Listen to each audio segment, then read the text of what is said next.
Halo, assalamualaikum semua. Nah, siang-siang gini enaknya nge-order minuman soda asam Jawa McD ya. Tapi kali ini kita mau bikin sendiri di rumah karena supaya hemat ya. Nah, aku kasih tahu cara-caranya berikut ini. Yang pertama, kita siapkan es batu sesuai selera. Soda, di sini aku beli kemasan, harganya cuman 5.000, bisa untuk 2 cup ya. Dan ini asam Jawa kemasan cuman 5.000. Ayo kita mulai bikin. Tuangkan setengah gelas asam Jawa.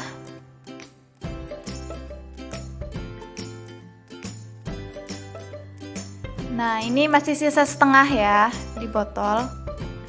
Yang kedua, kita masukkan sodanya setengah aja. Nah, ini masih sisa untuk bikin 1 cup lagi bisa. Nah, ini seger banget teman-teman. Silahkan dicoba, ini sangat simple dan murah, hanya 5.000 saja ya teman-teman.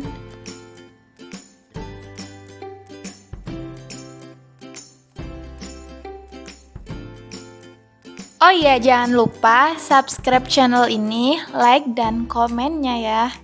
Ditunggu. Terima kasih semua, silahkan dicoba.